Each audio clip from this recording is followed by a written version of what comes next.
Shalom. Halo. Oh lemes. Shalom. Shalom. Iya, puji Tuhan. Apa kabar semua? Iya, sungguh luar biasa hari ini pujian dan penyembahan yang boleh kita alami, yang kita lakukan pada kesempatan hari ini. Jadi ya perkenalan sedikit ya. Saya rasa udah ada yang kenal ya, ibu. Ada ya beberapa yang kenal dengan saya. Ya semoga nggak bosan ketemu saya lagi di sini. Ya jadi ini PD apa namanya? PD HKY ya, salah satu PD yang cukup tertua ya. Nggak perlu ya. Makasih. Jadi hari ini kita sesuai dengan temanya apa, Bapak Ibu? Besarkan namanya. Apa artinya besarkan namanya? Namanya siapa? Namanya Tuhan Yesus ya. Jadi jadi nama saya Romo Agustinus Hermawan OP. Saya saat ini bertugas di Paroki Redemptor Mundi ya, tetangga ya. Ada yang tahu pernah ke sana Redemptor Mundi? Pernah ya, tetangga ya. Jadi ya malam hari ini ya, tadi sempat macet sedikit tapi datang pas 5 menit sebelum, ya baru 10 menit yang lalu lah ya. Ternyata ada demo di Dalam Tunjungan di Insinyur Insinyur ya, situlah dari situ ada demo. Dan ya puji Tuhan saya dari Adijasa, jadi ada tutup peti, dan hari ini saya ada di sini. Kita mau belajar bersama bagaimana caranya membesarkan nama Tuhan ya. Jadi sekali lagi mari kita sama-sama belajar, sama-sama mengerti mengapa kita ini perlu membesarkan nama Tuhan ya. Jadi ya kalau ayatnya tentu semua ini ada dasarnya mengapa kita harus membesarkan nama Tuhan. Jadi ayatnya nanti banyak, saya hanya ambil beberapa ya. Contohnya dari Mazmur 34 dikatakan, muliakanlah Tuhan bersama-sama dengan aku. Marilah kita bersama-sama memasyurkan namanya. Ini kata Raja Daud ya. Jadi kita diundang untuk memuliakan atau membesarkan nama Tuhan. Lalu juga dalam Mazmur 103, pujilah Tuhan hai jiwaku, pujilah namanya yang kudus segenap batinku ya. Lalu dari kitab Yohanes ya, Yohanes 3:30 dikatakan, ia harus semakin besar tetapi aku harus semakin kecil. Ini kata siapa? Yohanes siapa? Pembaptis atau penginjil? Pembaptis ya. Jadi ini kata-kata Yohanes Pembaptis yang ditulis oleh Yohanes Penginjil. Jadi waktu itu mengapa Yohanes berkata demikian? Ia harus semakin besar tetapi aku harus semakin kecil. Ya kalau kita lihat konteksnya ya dalam perikop ini, ya waktu itu orang-orang murid-muridnya datang kepada Yohanes Pembaptis dan berkata bahwa Yesus yang justru yang pernah dibaptisnya karyanya lebih hebat, lebih terkenal dari apa yang lakukan Yohanes. Jadi murid-muridnya merasa khawatir. Tapi justru Yohanes bilang, jangan khawatir, justru Tuhanlah yang harus semakin besar, kita yang harus semakin kecil. Jadi hal inilah yang kita ingin renungkan bersama, bahwa dalam setiap hal yang kita lakukan dalam hidup, biarlah nama Tuhan yang kita permuliakan, nama Tuhan yang kita besarkan. Sebenarnya tema ini sudah sering kita dengar ya. Saya rasa sudah mengerti, apalagi kita yang rajin PD ya, tadi praise and worship-nya kita semua tujuannya membesarkan nama Tuhan. Tapi nggak apa-apa karena sesuai tema ya, kita harus nurut ya. Kita lihat apa sih sebenarnya mengapa sebenarnya kita harus memuji nama Tuhan. Ya. Jadi hal ini juga seperti yang dikatakan oleh Tuhan juga dalam perumpamaan ya. Mengapa Yesus mengatakan atau mengajar murid-muridnya dengan perumpamaan atau dengan kiasan? Tujuannya apa? Supaya kita lebih mengerti ya. Kiasan tujuannya supaya kita ingin membandingkan suatu hal dengan realita yang sesungguhnya. Jadi supaya kita ini semakin mengerti. Karena kalau dengan bahasa yang tidak, karena audiens Yesus pada saat itu ada yang nelayan ya, ada yang orang-orang biasa, ada pemungut cukai, ada orang-orang Yahudi terpelajar. Jadi ketika berbicara dengan nelayan, tentu dengan gaya bahasa yang bisa dia mengerti dengan nelayan. Jadi tujuan perumpamaan adalah untuk supaya pesannya sampai ya. Dan dalam perumpamaan talenta, tahu ya perumpamaan talenta? Apa kisahnya? Misalkan tentang ada seorang raja yang pergi dan memberikan talenta kepada anak buahnya ya. Ada yang dikasih berapa? Hah? 5 ya, 5 talenta, lalu 2 talenta dan 1 talenta. Yang 5 berkembang menjadi 10 ya, 5 talenta lagi, yang 2 juga tambah 2, yang 1 tetap ya. Hal ini menunjukkan kepada kita apa sih? Bahwa talenta, Yesus berkata kepada yang 1, mengapa uang yang 1 itu tidak diberikan kepada orang lain untuk dikembangkan? Ya, jadi talenta yang Tuhan berikan itu tujuannya apa? Supaya kita mau melipat gandakannya demi kemuliaan Tuhan. Jadi kalau kita ini diberi talenta, ya talenta apapun juga, entah itu bermain musik, entah talenta bernyanyi, atau talenta apapun itu harus dikembangkan. Tujuannya apa? Sekali lagi untuk memuliakan nama Tuhan, membesarkan nama Tuhan. Ini kata Tuhan Yesus sendiri melalui perumpamaan tentang talenta. Lalu perumpamaan yang berikutnya adalah perumpamaan biji sesawi. Mari kita baca ayatnya.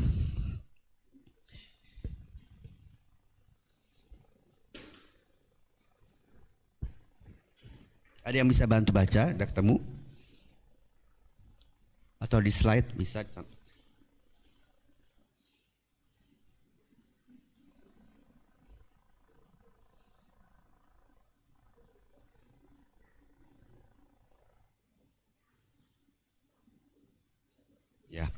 Ya, kita baca bersama.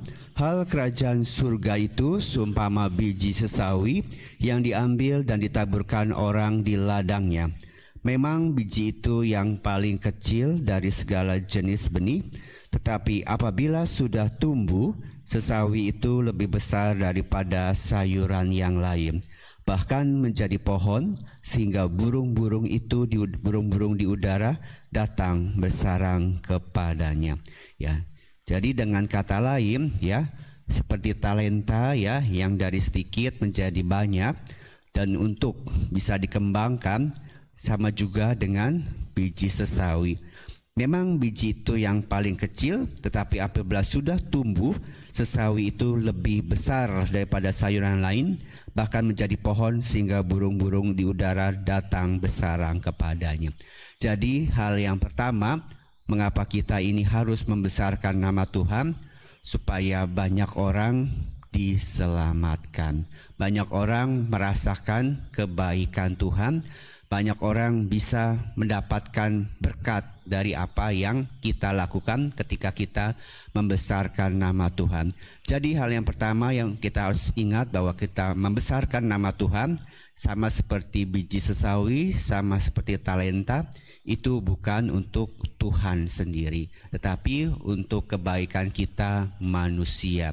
Tadi dikatakan ketika benih itu kecil dan menjadi besar, menjadi pohon yang besar, banyak burung yang bersarang, yang artinya bisa menjadi berkat.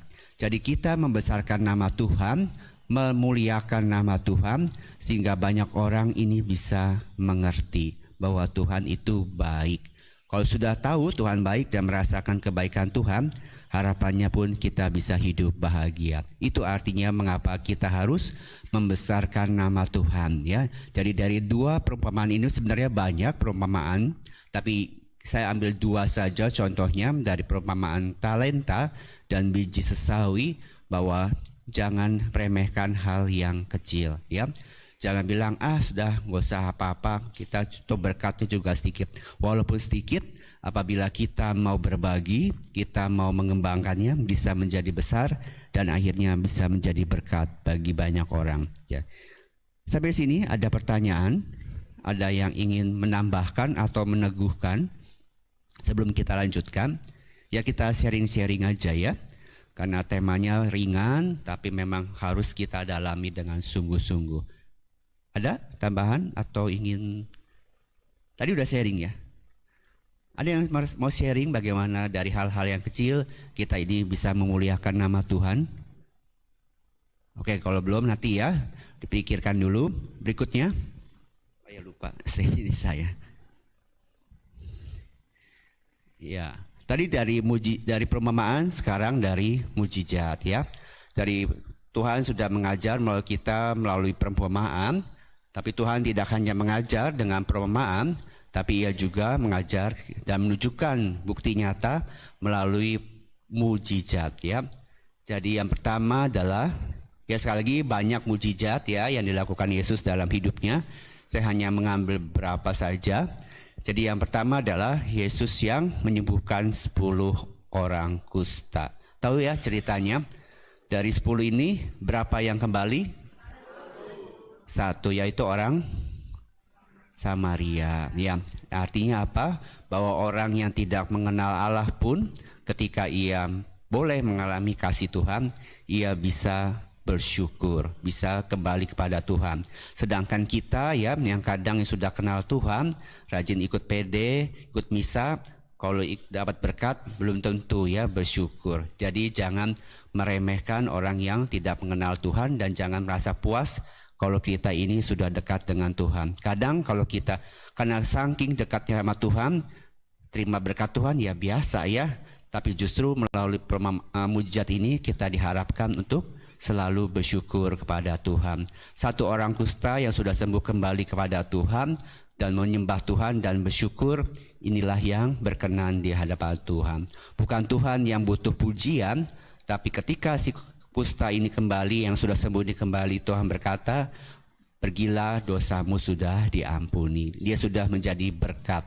Lalu yang kedua adalah Yesus memberi makan 5.000 orang. Tentu tahu ya ceritanya. Dari apa? Dari 5 roti dan 2 ikan. Setelah memberi makan 5.000 orang, laki-laki ya, belum termasuk anak-anak dan wanita. Mengapa anak-anak dan wanita nggak dihitung? Iya, karena zaman dulu itu lebih patriarki ya, hanya laki-laki yang dianggap sebagai orang wanita kelas 2. Mungkin ibu-ibu anak-anak bawa bekal, yang bapak-bapaknya enggak. Ya, hanya laki-laki yang dihitung ya. Jadi kurang lebih ya bisa 10.000 lebih ya. Dan sisanya berapa? 12 bakul. 12 bakul melambangkan, oh pinter-pinter ya, 12 suku Israel. Ya udah pulang aja saya ya, sudah tahu semua. Iya, jadi 12 bakul ini melambangkan 12 suku Israel yang melambangkan kita semua ya. Kita semua ini ibarat 12 suku Israel yang berbeda-beda tetapi semua satu ya. Jadi Yesus yang bisa memberikan mujizat, mengadakan mujizat 5 roti dan 2 ikan untuk memberi makan 5.000 orang, ingin menunjukkan bahwa dari hal yang kecil, hanya 5 roti dan 2 ikan, ketika itu diberkati dan dikuduskan Tuhan, ketika itu Tuhan berdoa dan memberkati 5 roti dan 2 ikan, sehingga makanan ini bisa menjadi berkat bagi 5.000 orang. Dari hal yang kecil, Tuhan, ketika Tuhan memuji, berdoa dan memuji Tuhan, membesarkan nama Tuhan, maka mujizat terjadi. Sama juga dengan kita, mungkin saat ini kita merasa sedang kekurangan ya. Apapun yang kita miliki walaupun cuma sedikit, ya kita mau berdoa kepada Tuhan. Tuhan, saya hanya punya ini, biarlah Engkau yang berkati, kita mau memuji Tuhan dan biarlah kita mohon berkat kepada Tuhan. Semoga Tuhan lipat gandakan ya. Itu tujuannya dari hal yang kecil. Dan ketika Tuhan berdoa dan membesarkan nama Tuhan, hal yang kecil ini bisa memberi makan 5.000 orang.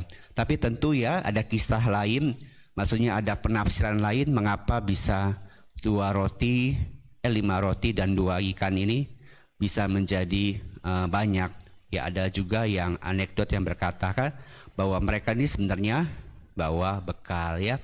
Mereka ini pergi membawa bekal, cuman malu dan pelit ya untuk berbagi. Dan ketika mereka melihat ada seorang anak kecil ya yang dengan tulus, dengan ikhlas menyerahkan bekalnya, orang-orang dewasa di situ merasa malu ya, karena anak kecil aja mau berbagi. Karena itu setelah Yesus memberkati punya persembahan anak kecil itu, orang dewasanya mulai mengeluarkan roti mereka, persediaan ikan yang mereka bawa, makan bareng-bareng hingga akhirnya lebih dari 12 bakul. Ya ini penafsiran yang lain, tapi sekali lagi sehingga perumpamaan ini ingin menunjukkan sebenarnya bukan 5 roti dan 2 ikannya yang bertambah, tapi Tuhan, mujizat ini merupakan mujizat perubahan hati. Dari manusia, dari kita yang tidak mau berbagi, akhirnya mau berbagi. Dan ketika kita mau berbagi, maka banyak orang yang bahkan 5.000, bahkan 10.000 orang bisa menerima berkat. Jadi sekali lagi, jangan meremehkan hal yang kecil. Kita memuji Tuhan, membesarkan nama Tuhan, mujizat terjadi, perubahan terjadi. Terutama perubahan hati yang tadinya tidak mau berbagi menjadi mau berbagi. Itu yang kedua. Dan yang ketiga, mujizat yang ketiga adalah Yesus menyembuhkan orang lumpuh dari kitab Yohanes. Di mana kejadiannya? Yesus menyembuhkan orang lumpuh di mana? Di kolam Bethsaida. Ya, mari kita baca ceritanya.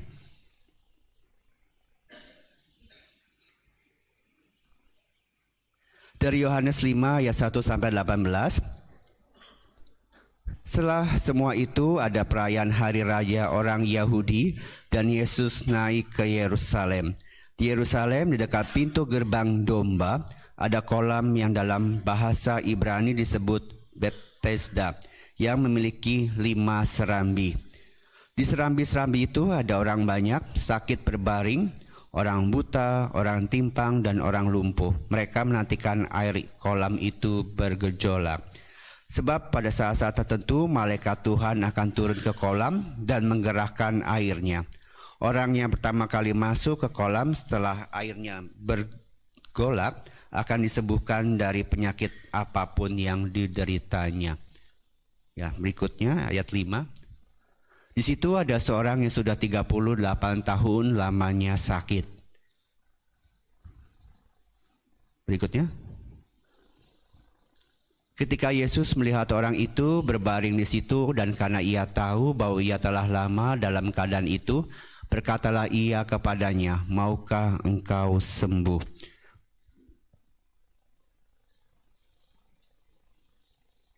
Jawab orang sakit itu kepadanya, "Tuhan, tidak ada orang yang menurunkan aku ke dalam kolam itu ketika airnya mulai goncang, dan sementara aku menuju ke kolam itu, orang lain sudah turun mendahului aku." Kata Yesus kepadanya, "Bangunlah, angkatlah tilammu dan berjalanlah." Dan pada saat itu juga sembuhlah orang itu, lalu mengangkat tilamnya dan berjalan. Tetapi hari itu hari Sabat. Karena itu orang-orang Yahudi berkata kepada orang yang sudah sembuh itu, "Hari ini hari Sabat dan tidak boleh engkau memikul tilammu." Akan tetapi ia menjawab mereka, "Orang yang telah menyembuhkan aku, dia yang mengatakan kepadaku, angkatlah tilammu dan berjalanlah." Mereka bertanya kepadanya, "Siapakah orang itu yang berkata kepadamu, angkatlah tilammu dan berjalanlah?" Tetapi orang yang baru sembuh itu tidak tahu siapa orang itu, sebab Yesus telah menghilang ke tengah orang-orang banyak di tempat itu. Kemudian Yesus bertemu dengan dia dalam bait Allah, lalu berkata kepadanya, "Engkau telah sembuh, jangan berbuat dosa lagi, supaya kepadamu jangan terjadi yang lebih buruk." Ya. Jadi dari mujizat ini, hal yang penting adalah setelah kita mengalami kebaikan Tuhan, saya rasa kita semua pernah mengalami mujizat Tuhan ya, mengalami kebaikan Tuhan, apapun itu, yang penting adalah sudahkah kita bersyukur ya dan membesarkan nama Tuhan. Orang lumpuh ini disembuhkan Tuhan dari sakitnya berapa tahun? 38 tahun ya. Bisa dibayangkan ya, lumpuh 38 tahun tapi maksudnya bisa bertahan 38 tahun dan hanya untuk menunggu airnya goncang ya. Sakit setahun 2 tahun aja sudah lumpuh ya, lumpuh ya sebentar aja sudah menderita, apalagi 38 tahun. Melalui mujizat ini Yesus juga ingin mematahkan yang namanya tahyul. Mengapa? Mengapa Yesus ingin menunjukkan kepada kita bahwa Tuhan ini sekalipun menyembuhkan orang lumpuh ini, Yesus ingin menunjukkan bahwa kita ini jangan percaya kepada tahyul. Mengapa demikian? Karena tadi Yesus dikatakan bahwa ketika kolamnya itu bergejolak airnya, maka orang yang masuk akan sembuh. Tuhan ingin menunjukkan kepada orang yang lumpuh itu dan kita semua, sebenarnya yang menyembuhkan bukanlah air kolam itu, tetapi Tuhan sendiri. Kalau Tuhan sudah berkenan, biarlah, maka terjadilah. Waktunya Tuhan, bukan waktunya kita. Kalau Tuhan sudah berkehendak, maka sembuhlah. Jadi kalau saat ini kita sedang sakit, mengalami sakit penyakit atau siapapun sudah berusaha banyak hal belum sembuh, jangan putus asa. Orang lumpuh yang sudah 38 tahun Tuhan bisa sembuhkan untuk kemuliaan nama Tuhan. Jadi semoga kita melalui sakitnya kita, masalah yang sudah kita hadapi bertahun-tahun sudah kita doakan, kita hanya mau berserah kepada Tuhan. Kita mau membesarkan nama Tuhan di dalam penderitaan kita sehingga akhirnya Tuhan sendiri yang berkarya. Jangan percaya kepada tahyul ya. Kadang saya suka gimana ya, suka sedih ya kalau maksudnya suka bingung nggak suka gitu kalau terima WA ya. Silakan sebarkan WA ini kepada 10 orang, nanti kamu akan menerima berkat. Jangan biarkan WA ini putus tanganmu karena engkau akan mengalami. Sering ya dapat itu ya. Masih ada yang suka percaya, nyebarin lagi. Iya, jangan percaya dengan tahyul ya, bukan berarti kita sebarkan ke 10 orang lalu berkat. Ya kalau hal yang baik nggak apa-apa ya, kalau emang itu kata-kata ayat renungan yang baik disebarkan nggak apa-apa. Tapi jangan akhirnya, kalau nggak disebarkan nanti saya kena celaka. Nah itu ya yang nggak boleh ya. Masa karena nggak menyebarkan WA langsung kita celaka? Tuhan kita bukan Tuhan yang seperti itu. Jadi jangan percaya dengan tahyul ya, dengan hal-hal yang tidak-tidak. Bagi Tuhan, kalau asalkan Tuhan mau, tiada yang mustahil. Jadi kita percaya saja kepada Tuhan, besarkan nama Tuhan, memuji nama Tuhan, sekalipun sudah 38 tahun, tapi kalau sudah waktunya, terjadilah sesuai dengan kehendak Tuhan. Jadi dari ketiga mujizat ini, ya kita bisa lagi melihat bahwa hal yang kecil apabila dilakukan dengan cinta yang besar, hal yang kecil apabila kita sudah mengalami kebaikan Tuhan, kalau kita mau bersyukur, membesarkan namanya, maka hal yang luar biasa terjadi ke dalam hidup kita. Ya, itu dari mujizat dan perumpamaan Yesus sendiri. Jadi intinya adalah, jadi mengapa kita harus membesarkan nama Tuhan? Jadi yang pertama adalah respons iman kita akan kasih dan pengorbanannya. Kita semua sini sudah diselamatkan oleh Tuhan, mengalami kebaikan Tuhan, kita sudah ditebus ya dengan darahnya yang mahal di kayu salib. Apa respon kita? Yaitu dengan membesarkan namanya. Respon iman kita, kalau kita sungguh percaya kepada Tuhan, ya kita harus membesarkan nama Tuhan sebagai bukti kalau kita ini memang percaya dan sungguh bersyukur. Lalu yang kedua adalah kita mengakui atas kuasa Tuhan ya. Kita membesarkan nama Tuhan karena kita sungguh percaya bahwa Tuhan sendirilah yang sungguh berkuasa atas hidup kita. Lalu yang ketiga tentu sebagai ucapan syukur dan penyembahan. Saya yakin bahwa di PD apapun dan termasuk PD kita, mengapa di awal kita mengadakan praise and worship, tentu kita ingin pertama-tama memuji dan membesarkan nama Tuhan. Atas semua hal yang sudah kita hadapi, yang kita terima dalam hidup, kita pertama-tama mau mengucap syukur dan penyembahan. Sharing yang kita lakukan ini cuma tambahan untuk meneguhkan. Inti dari persekutuan doa, yang namanya doa, itu adalah hubungan kita dengan Tuhan. Sharing sebenarnya hanya tambahan, tapi kadang orang datang PD, kadang lihat pembicaranya ya, siapa yang menjadi pembicaranya. Padahal inti dari persekutuan doa itu bukan sharing. Sharing hanya ini meneguhkan sesuai dengan tema. Tapi inti dari persekutuan doa adalah praise and worship. Bagaimana kita mau bersekutu dengan Tuhan, memuji dan memuliakan nama Tuhan. Beda dengan kalau cuma datang mau dengarkan pembicara, itu namanya seperti ikut seminar ya. Tapi persoalan doa, namanya doa, ya kita benar-benar mau memuji dan memuliakan nama Tuhan. Oleh karena itu datangnya ya on time ya, jangan pas pembicara datang baru datang ya. Kalau mendengarkan talk sekarang udah banyak ya di YouTube, di mana malah lebih bagus dari sharingnya saya atau beberapa pembicara ya. Sekarang kalau cuma mau mendengar pengajaran gampang, di YouTube sudah banyak. Yang intinya adalah persekutuan doanya, praise and worship, memuji dan membesarkan nama Tuhan. Itu yang mengapa kita ini ada PD, dan saya rasa ini hal yang baik bahwa kita di dalam praise and worship kita mau membesarkan nama Tuhan. Dan ya, jadi dari ketiga alasan tadi, tujuan utama adalah kebaikan kita sendiri. Tuhan tidak membutuhkan pujian manusia, tetapi kalau kita membesarkan nama Tuhan, tentu tujuannya adalah untuk kebaikan kita sendiri dan kebaikan orang lain. Jadi mengapa merupakan kebaikan bagi kita sendiri? Karena ini merupakan sarana refleksi diri ya. Kita ingin membesarkan nama Tuhan karena kita ingin berefleksi, lalu membangun kerendahan hati dan menyadari hakikat ketergantungan kita kepadanya. Kita mau merefleksikan semua hal yang sudah kita terima, kebaikan, anugerah, berkat Tuhan yang sudah kita terima, dan kita ingin membalasnya dalam pujian untuk membesarkan nama Tuhan. Lalu yang kedua, membangun kerendahan hati. Karena orang yang tahu bersyukur adalah orang yang rendah hati. Kalau kita nggak pernah bersyukur, nggak pernah berterima kasih, itu artinya kita ini sombong.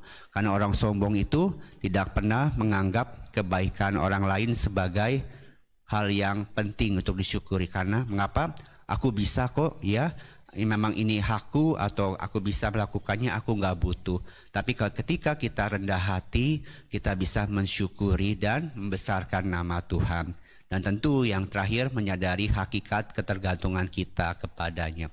Kita semua adalah manusia, tanpa Tuhan kita adalah bukan apa-apa. Oleh karena itu kita membesarkan namanya, supaya kita ini bisa sungguh menyadari bahwa kita tidak bisa hidup tanpa Tuhan.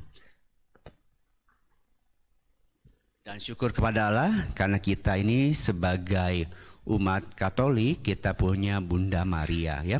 Kita bisa belajar dari teladan Bunda Maria bagaimana kita ini bisa membesarkan nama Tuhan.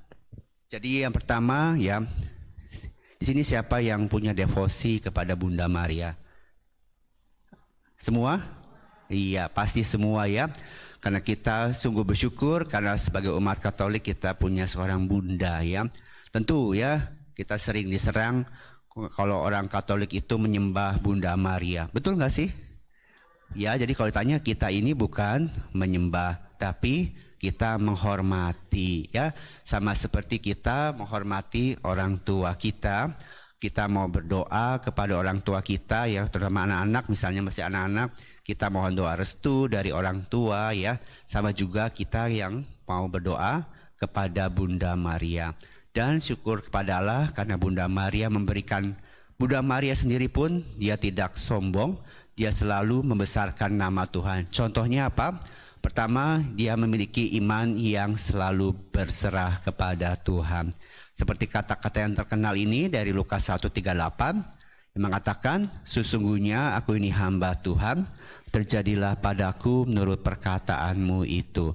Jadi Bunda Maria berkata begini karena ia tahu bahwa Tuhannya itu lebih besar ya dari segala permasalahan yang akan ia hadapi. Kata-kata ini dikatakan kepadanya, kepada malaikat Gabriel ya. Waktu itu malaikat Gabriel menyampaikan kabar gembira bahwa ia akan mengandung. Tentu ya, kabar gembira bagi siapa? Bagi kita. Tapi bagi Bunda Maria sendiri mungkin pada saat itu belum tentu ya.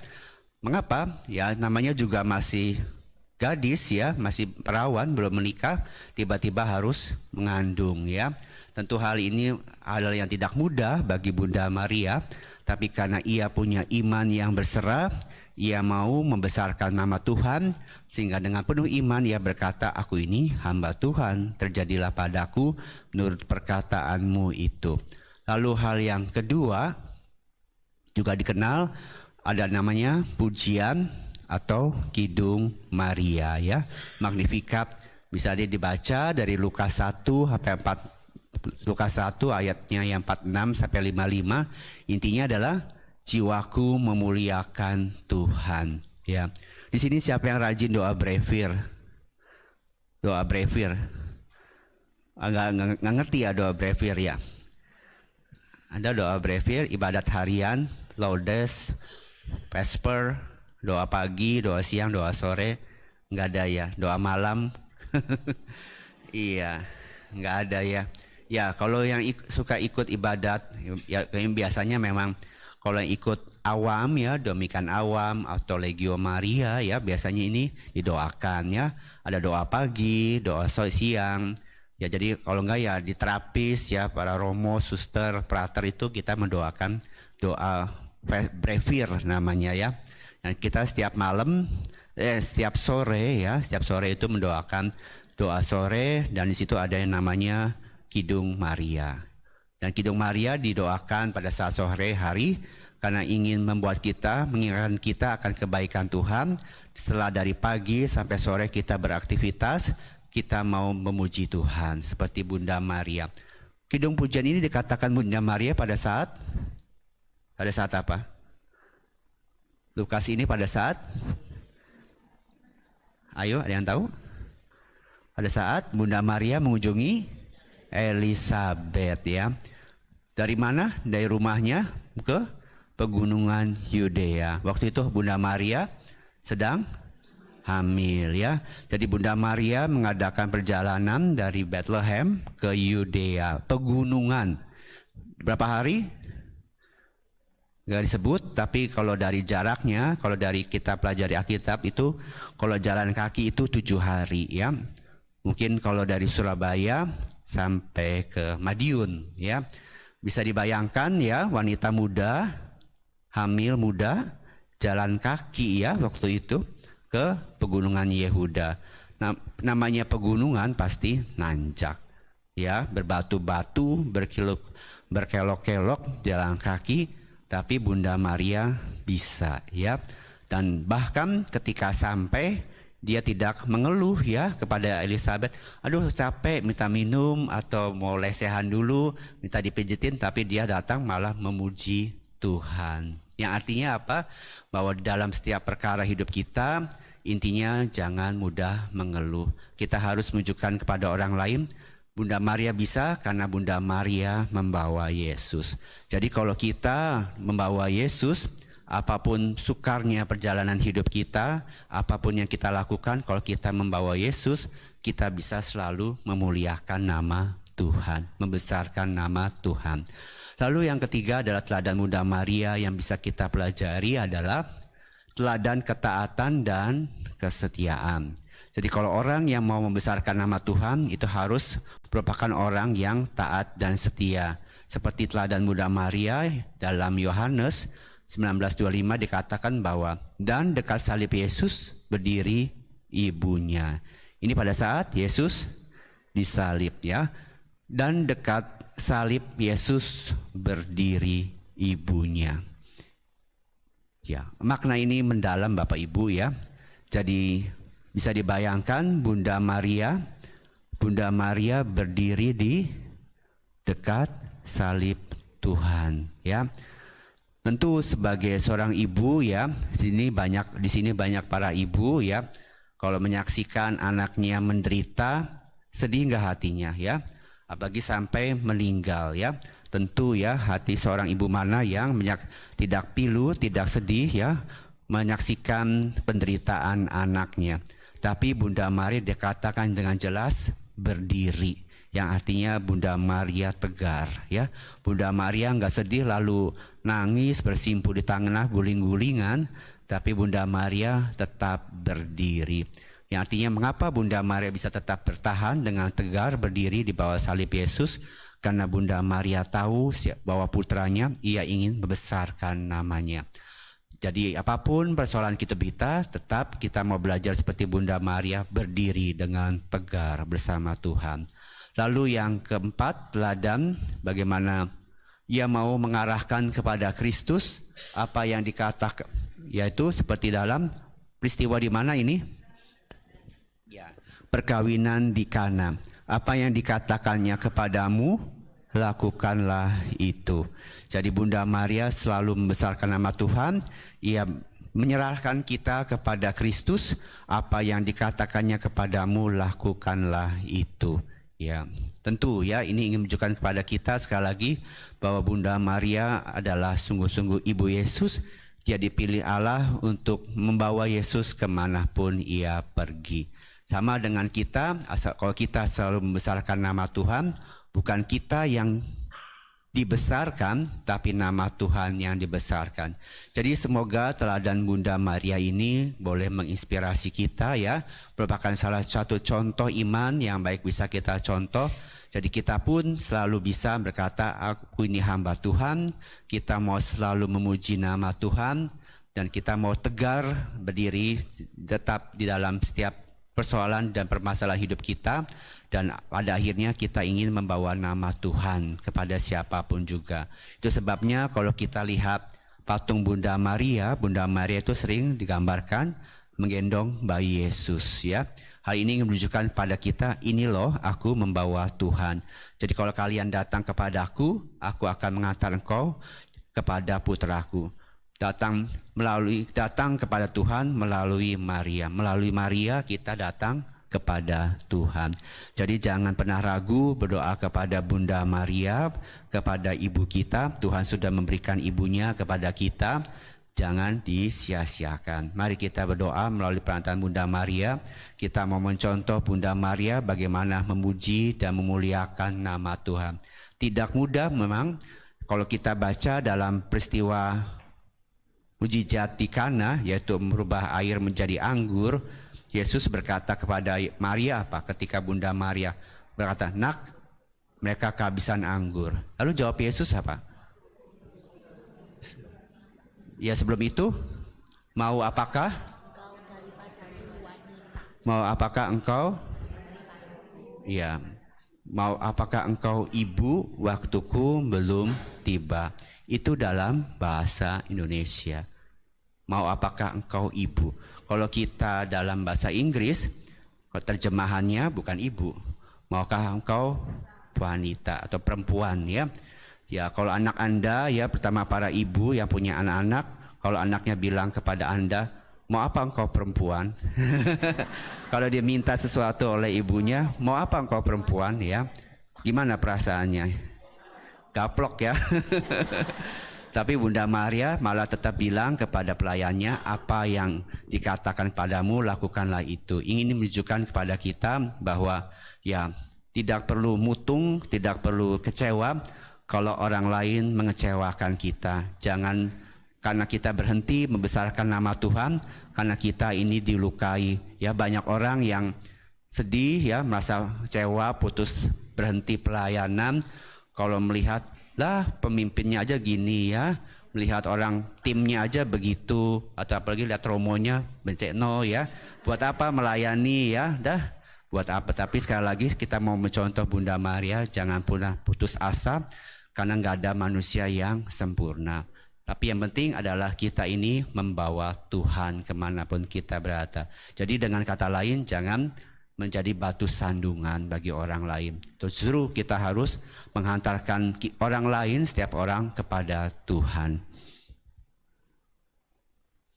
Jadi intinya dari sharing kita pada malam hari ini, biarlah Tuhan yang semakin besar dan kita yang semakin kecil. Biarlah nama Tuhan yang selalu dipermuliakan, nama Tuhan yang selalu kita besarkan, kita muliakan, dan biarlah kita semakin kecil. Jadi sebagai penutup ya, saya ada sebuah cerita. Cerita ini mungkin sudah pernah Anda dengar, tapi bagi saya cerita ini cukup menginspirasi pada saat kita ini sedang bingung, sedang banyak hadapi permasalahan dalam hidup. Jadi kisah ini mengisahkan tentang bagaimana kita ini bisa melihat berkat, bisa melihat kebaikan Tuhan dan membesarkan Tuhan di dalam setiap permasalahan hidup kita. Jadi suatu ketika ini ada seorang pria, seorang parubaya, bapak-bapak, dia ini seorang pencari tukang kayu, ya. Setiap hari ia pergi ke hutan untuk mencari kayu untuk dijual di pasar sebagai kayu bakar. Dan ketika setiap kali pergi ke hutan, bapak ini membawa kudanya, ya. Bapak ini punya seekor kuda. Kudanya itu berguna sebagai mengangkut kayu di kuda tersebut. Hingga suatu hari ketika sedang mengambil kayu bakar, mungkin karena ikatannya kurang kencang, kuda ini kabur, ya. Kuda ini masuk lari ke dalam hutan dan tidak bisa dikejar. Akhirnya bapak tua itu pulang sambil membawa kayu bakar di pundaknya. Ketika sampai di rumah, ketika dalam perjalanan menuju rumah, ketika orang-orang desa itu melihat si bapak itu, ia pun heran. Mereka pun heran dan berkata kepada bapak itu, "Pak, kemana kuda kamu? Kok kamu bawa kayu bakarnya sendiri?" Lalu dengan tenang bapak itu menjawab, kuda saya hilang. Kuda saya kabur masuk ke dalam hutan. Kuda saya hilang." Lalu orang-orang desa itu berkata, "Aduh, sial banget ya Pak, punya kuda satu hilang." Tapi si bapak itu bilang, "Untung atau sial, sial atau untung, tiada yang tahu. Untung atau malang, tiada yang tahu. Yang saya tahu, Tuhan punya rencana yang indah dalam hidup saya." Orang-orang desa itu hanya geleng-geleng kepala. Sudah hilang kuda, tapi masih bisa muji Tuhan. Akhirnya ketika berapa hari kemudian, tiba-tiba kudanya itu kembali, ya. Kuda si bapak itu yang sudah hilang di hutan, tiba-tiba kembali ke rumahnya. Karena sudah ikut bapak itu lama, jadi kuda itu tahu jalan pulang. Dan kali ini kuda itu pulang tidak sendirian. Dia membawa iya, dia membawa temannya, ya. Nggak tahu, mungkin istrinya, ya. Membawa kuda lain, kuda liar, ya. Kuda liar dari hutan datang ke kuda itu. Jadi ada dua malah. Jadi bapak itu sekarang punya 3 ekor kuda, ya. Karena temannya ini, tanda kudanya ini membawa 2 ekor kuda lain dari hutan. Dan ketika tetangganya itu melihat bahwa bapak itu sekarang punya 3, berkata, "Wah Pak, untung ya dulu kuda kamu hilang, sekarang kamu punya 3 kuda." Tapi si bapak itu kembali bilang, "Untung atau malang saya tidak tahu, yang saya tahu Tuhan punya rencana yang indah dalam hidup kita." Karena kuda yang 2 ini masih liar, tentu harus diajarin, ya, supaya bisa digunakan untuk membawa kayu, bisa ditunggangi. Jadi orang bapak ini, si tukang kayu ini punya seorang anak laki-laki. Anak laki-lakinya ini disuruh untuk ngajarin kuda itu, menjinakkan kuda liar itu. Tapi ya akhirnya si anak itu mau mengajari, tapi karena mungkin anaknya ini gak hati-hati dan kudanya sangat liar, ketika ia menunggang kuda itu ia jatuh hingga kakinya pincang. Lalu ketika kakinya pincang tidak bisa disembuhkan, orang-orang desa datang untuk menjenguk anaknya. Dan ia merasa simpati lah, orang-orang desanya itu, dan berkata, "Aduh Pak, kasihan ya, anak kamu semata wayang laki-laki kini kakinya pincang." Tapi orang bapak itu bilang kepada temannya, orang-orang desanya, "Untung atau malang saya tidak tahu, yang tahu Tuhan punya rencana indah pada saya." Akhirnya anak laki-laki itu pincang, dan selang berapa waktu kemudian terjadilah perang besar, ya. Di negara itu terjadi perang, dan negara memerintahkan supaya banyak anak muda dari desa untuk menjadi tentara, termasuk di desa si bapak itu. Akhirnya ketika tentara prajurit komandan datang ke desa itu, mereka memanggil semua anak muda, termasuk anak muda si bapak itu yang sudah pincang. Ketika si pemuda itu jalan sambil pincang-pincang, komandannya itu melihat, "Hei, kamu pincang, udah nggak usah ikut, ya. Jalan aja susah, nanti kamu belum apa-apa sudah ketembak." Akhirnya anak pemuda ini tidak ikut perang.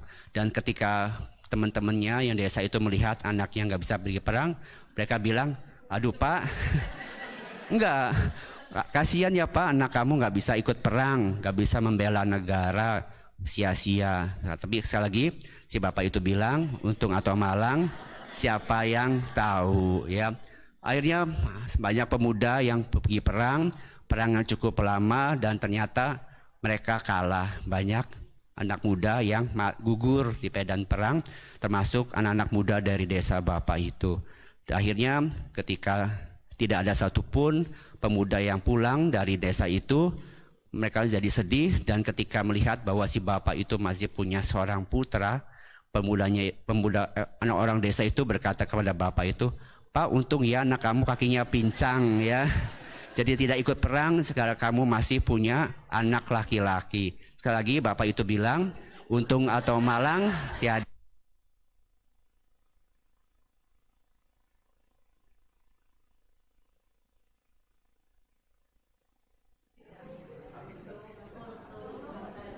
Iya pas baterainya mati. Iya, jadi itu. Jadi ya dari kisah ini ya kadang kita ingin, walaupun cerita, tapi ingin menunjukkan kepada kita bahwa ya sekali lagi banyak permasalahan dalam hidup, tapi asalkan kita baik dalam suka maupun duka, kita mau membesarkan nama Tuhan, menyerahkan, kita berserah kepada Tuhan, karena orang yang berserah kepada Tuhan adalah orang yang bisa membesarkan nama Tuhan. Saya yakin bahwa semua kejadian dalam hidup ini membawa kebaikan kepada kita. Mungkin saat ini kita belum mengerti, tapi segala sesuatunya akan indah tepat pada waktunya. Amin. Jadi kalau kita sedang menghadapi masalah, kita jangan bilang kepada diri kita atau kepada masalah itu, masalahku besar. Jangan, tapi kita berkata kepada diri kita dan kepada masalah kita, aku punya Tuhan yang jauh lebih besar dari masalah itu. Oleh karena itu, jangan pernah berhenti membesarkan nama Tuhan, memuji nama Tuhan di dalam kehidupan kita, karena Tuhan kita tidak tidur, Dia Allah yang besar. Semoga demikian, Tuhan memberkati.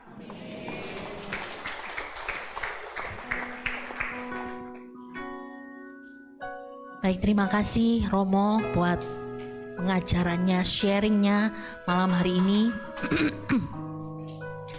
Ini yang akan kita bawa pulang ya, bahwa kita harus semakin kecil, kita terus memuliakan Tuhan apapun yang terjadi, supaya nama Tuhan yang semakin besar dan bukan nama kita ya. Mari kita mau tundukkan kepala sejenak untuk persembahan Tuhan. Terima kasih kalau Engkau sampai hari ini boleh memberkati kami luar biasa. Engkau selalu memberikan yang terbaik untuk kami. Karena itu Tuhan, saat ini biarlah kami juga memberikan yang terbaik, apa yang kami miliki, harta kami, apa yang kami miliki, apa yang kami punya Tuhan, biarlah itu menjadi persembahan yang hidup bagi Engkau. Dan juga kami persembahkan hati dan hidup kami supaya kudus dan berkenan di hadapan-Mu. Terima kasih Tuhan, demi Kristus Tuhan dan pengantara kami. Amin. Baik, sambil mempersembahkan apa yang kita miliki, ada satu lagu pujian yang begitu bagus, kita bersama-sama ya nyanyikan. Segenap hidup, segenap nafasku jadi persembahan di bawah kaki-Mu. Kebanggaanku, kejayaanku, tak ada artinya selain untukmu. Segenap hidup,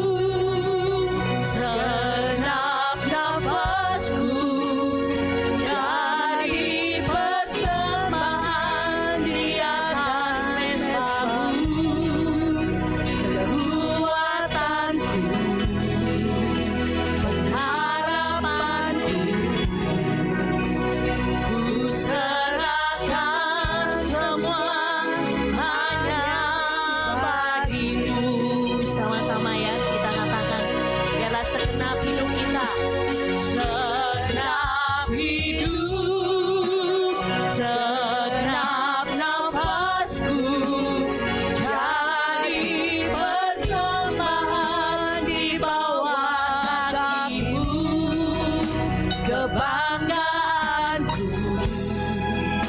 kejayaanku. Tak ada artinya selain untukku.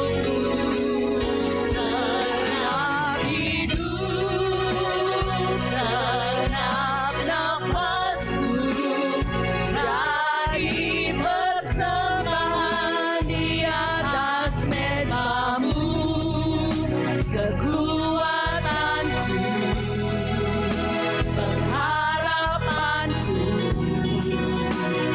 ku serahkan semua hanya bagimu. Kekuatanku, pengharapanku, ku serahkan semua hanya bagimu. Sekali lagi, kekuatanku, pengharapanku, ku serahkan semua hanya bagimu. Amin. Biarlah hidup kita selalu menjadi persembahan yang hidup ya buat Tuhan. Seperti yang tadi Romo katakan, nanti yang mau kesaksian boleh sekarang saya berikan kesempatan. Ada yang mau bersaksi? Tuhan itu baik. Tadi sudah diundang Romo, belum ada, masih mikir-mikir. Mungkin ada yang sudah ketemu. Oke. Di belakang saya ternyata ya. Baik, saya berikan kesempatan. Terima. Shalom. Perkenalkan, nama saya Lucy. Lucy, loh. Saya punya sedikit cerita seperti hampir sama seperti yang tadi Bapak yang punya kuda tadi gitu ya. Tadi apa jargonnya? Untung dan malang saya nggak tahu, tapi yang saya tahu Tuhan punya rencana indah buat hidup saya. Nah, ceritanya begini. Kalau nggak salah 2 tahun yang lalu pas tepat waktu itu pasca bersamaan dengan Lebaran. Kayak kalau nggak salah ya, saya ke Bali waktu itu. Nah, sama keluarga, sama mama saya, sama sepupu saya gitu. Kita sewa mobil nih. Nah, sewa mobil pakai KTP saya gitu. Kalau sewa mobil kan harus ninggalin KTP ya, dibawa sama yang punya mobil gitu. Sampai di hari H kita waktu mau pulang, misalkan nih ya, saya pulang Minggu, Sabtunya saya sudah menghubungi malam. Mobilnya sudah ready di hotel, ambilen gitu. Dan dia ini kayaknya menghindar terus. Nanti ya bu, pokoknya tak ambil kok, pokoknya tak ambil. Saya ini kok wes gak enak ya. Apa sih orang ini? Mobilnya dibawa saya loh, kuncinya dilepas. Biasanya kalau orang sewa kan cepet-cepet diambil ya. Ini enggak, janjinya meleset. Yang harusnya siang, Sabtu siang diambil, ini sampai Sabtu malam dia belum ambil. Akhirnya kalau nggak salah sekitar jam 8 malam deh. Si bapak ini datang beserta bosnya datang. Dia ngomong gini, "Ibu, saya minta maaf ya ibu, KTP-nya ibu hilang." Dia yang mati aku, pulang aku pakai KTP opo iki. Kan harus pesawat kan harus diminta KTP. Yang saya takutkan itu cuma satu. Sekarang ini kan banyak penipuan ya, gitu. KTP itu bisa dipakai macam-macam gitu. Ya pinjol Romo betul. Saya tuh takut KTP saya tuh dipakai yang enggak gitu. Iya lah beneran hilang nggak apa-apa. Dia bilang gini, waktu ringkes bersih-bersih beres-beres, saya tuh bakar-bakar dokumen. Takutnya KTP itu katut kebakar. Loh, katut kebakar sih lebih mending gitu ya, daripada hilangnya nggak jelas gitu. Saya bilang gini, "Pak, mohon maaf ya, saya nggak mau." Sebelum itu dia bilang gini, "Bu, saya ganti ya KTP ibu, saya kasih uang jaminan." Saya bilang, "Pak, saya enggak mau uangnya bapak, saya minta KTP saya, pokoknya balik." Saya bilang gitu. Dia bilang, "Lah ya apa bu, wis dicari 2 hari loh bu, makanya mobilnya enggak saya ambil. Ya itu gak ketemu. Lah sedangkan ibu kan besok harus pulang." Saya tuh bimbang, ya apa ya, ini takut gitu ya. Besok saya antar ibu ke kantor polisi deh untuk lapor supaya ibu pulang pesawatnya ada suratnya. Oh, tapi saya enggak enak. Tapi untungnya saya itu enggak niat baik kami. Dia tuh buka tasnya, dia tuh punya uang segebuk, itu langsung dikasih. "Ini uangnya buat ibu, ibu bawa." Dia bilang gitu. Saya enggak mau Bapak. Loh, tapi ini bawaan KTP-nya memang nggak ketemu. Lah terus uang ini buat apa? Saya yakin ibu nanti waktu ke Surabaya ngurus pasti butuh ya ngurus pelicin untuk bikin KTP. Dengan ragu dan enggak ya wis tak terima ya gitu ya. Nah ujung-ujungnya saya pulang dan kok kebetulan saya tuh punya 2 KTP gitu ya, nakal. Jadi waktu ngurus pergantian data di Dispenduk, KTP lama saya tidak diminta gitu. Jadi yang hilang dipermudah, semuanya pakai aplikasi online dan tidak bayar apapun. Jadi saya tuh bati ceritanya, sewa mobil tidak bayar. Tuhan berkati. Terima kasih.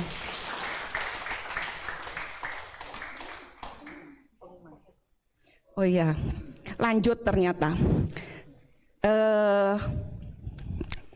Tadi prolognya nggak gitu soalnya di otak gitu ya. Sorry, ngeriset.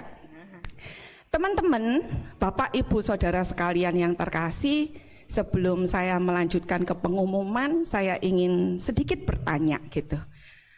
Siapa yang di sini percaya kalau Tuhan itu baik? Wah, mantap. Siapa yang yakin hidupnya sudah diberkati Tuhan? Oke, amin. Amin. Tanya lagi, siapa yang mau menjalankan perintah Tuhan untuk memberi makan 5.000 orang? Seperti tadi tuh perumpamaan. Lah. Mulai ada keraguan. Waduh, gagal saya. Wes pulang aja. Saya, loh, Romonya bilang Romo gagal loh, karena nggak ada yang mau ngangkat tangan. Diulang pertanyaan. Siapa di sini yang mau seperti perintah Tuhan untuk memberi makan 5.000 orang? Lumayan Romo, setengah gagal gitu ya. Belum semua.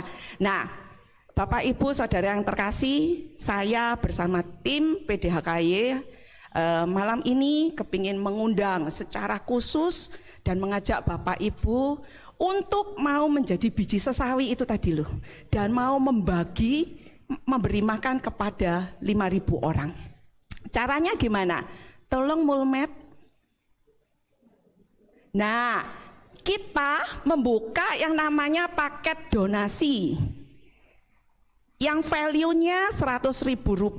Di dalam paket ini ada 1 set isinya 1 pak pampers gitu, diapers untuk orang tua, underpad, glove, sarung tangan steril ya, handuk dan susu untuk snack yang akan kita bawa nanti kepada para oma dan opa yang tinggal di panti Yayasan Karya Luhur Bina Kasih pada tanggal 5 Juli mendatang. Gitu. Tadi perintahnya kan memberi makan 5.000 orang ya, betul ya. Berarti kita mengharap, aku jadi Yesus ya, aku ngomong, ya tadi kan perintahku makan 5.000 orang, berarti harus ada berapa paket? 5.000. Iya, yang harus diwakilkan. Di sini ada 10.000. Oke. Caranya adalah teman-teman atau Bapak Ibu Saudara terkasih di sini. Tadi kalau Bunda Maria ngomong perintahnya untuk membesarkan nama Tuhan harus apa Romo?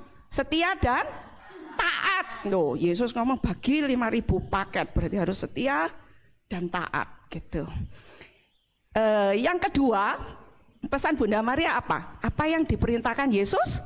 Nah, kalau Yesus ngomong gini, pakailah 5.000 paket untuk diberikan kepada oma opa yang ada yayasan.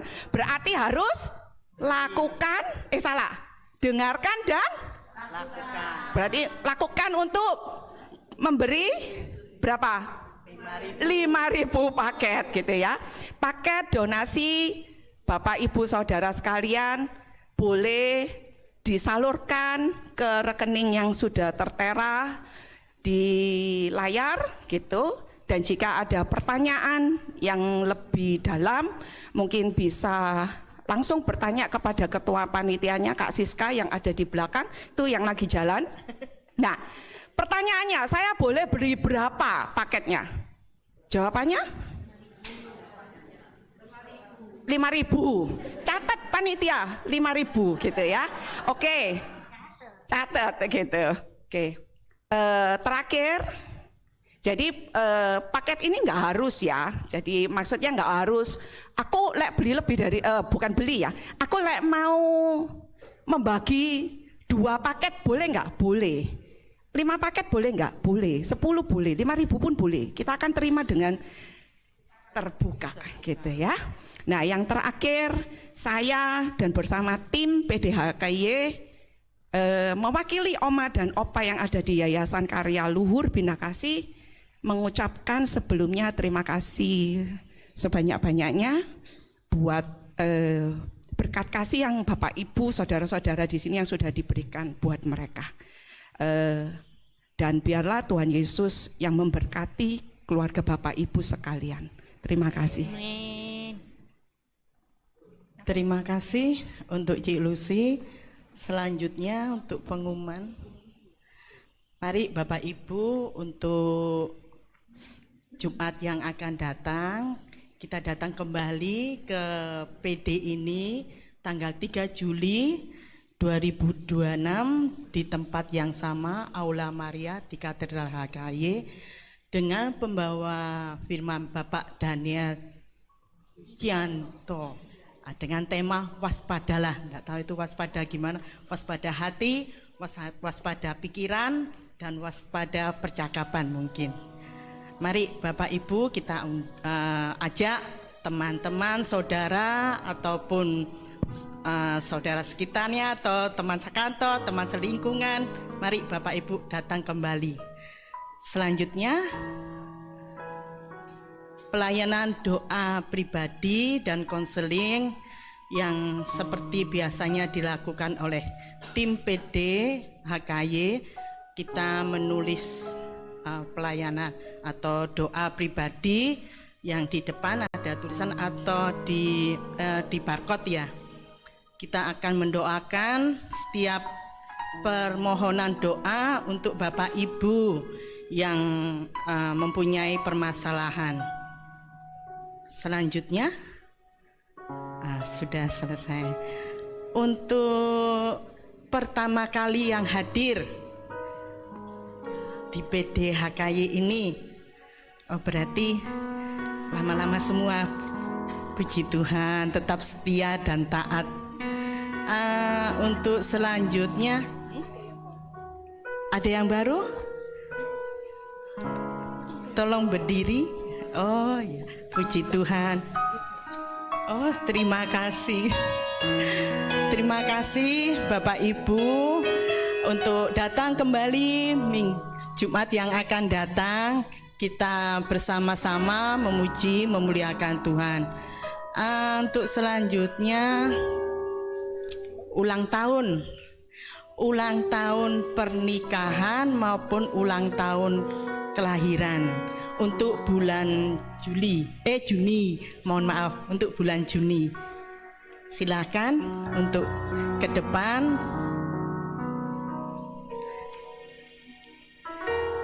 Yang ulang tahun perkawinan walaupun tidak ada pasangannya tidak apa-apa.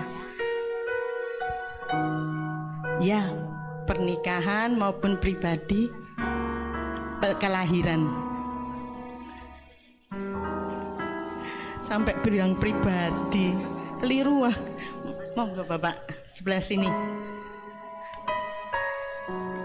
Romo.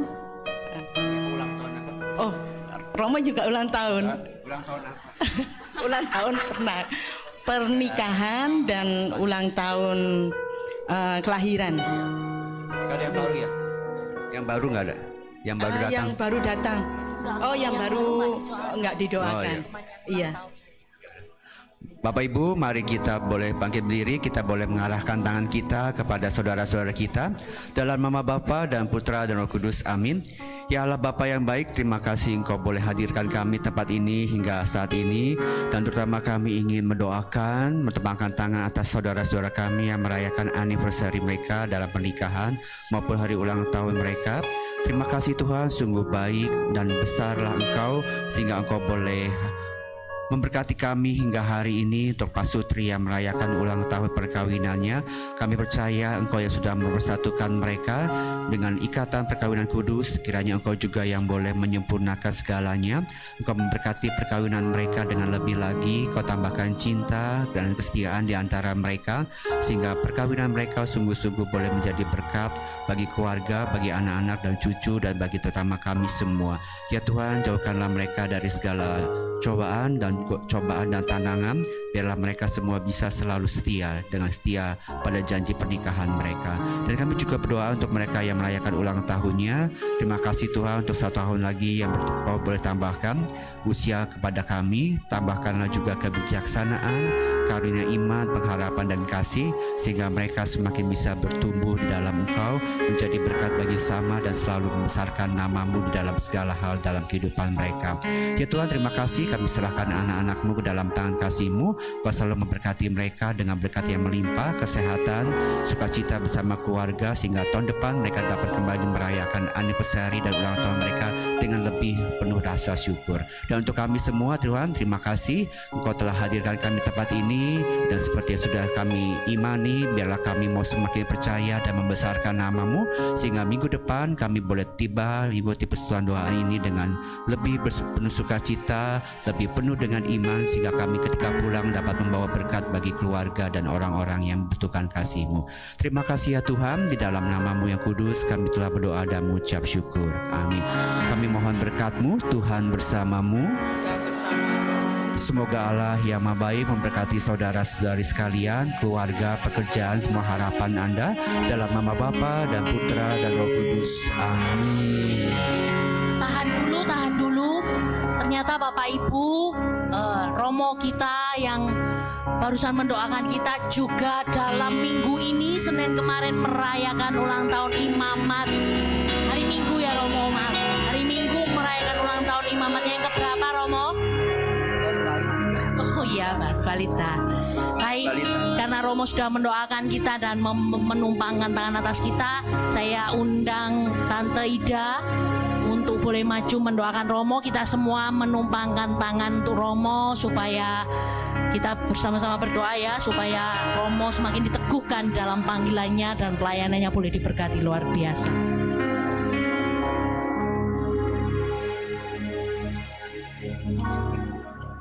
Sama-sama kita mau tumpangkan tangan untuk Romo ya.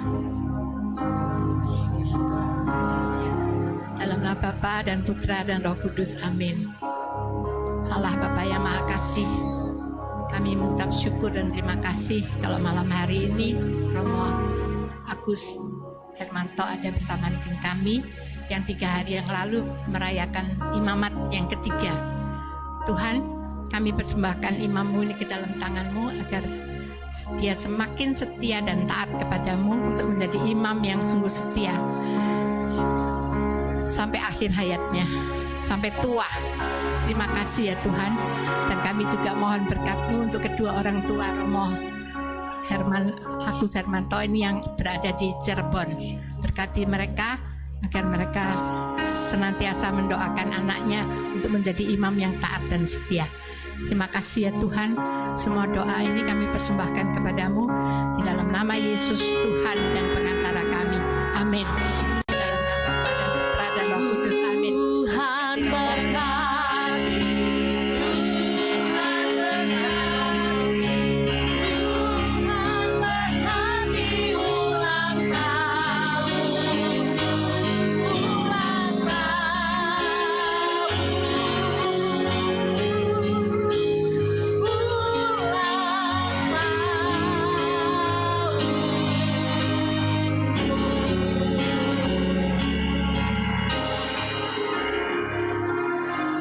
Bapak Ibu tahan dulu, sekalipun kita sudah diberkati oleh Romo. Selamat ulang tahun sekali lagi buat Bapak Ibu yang berulang tahun.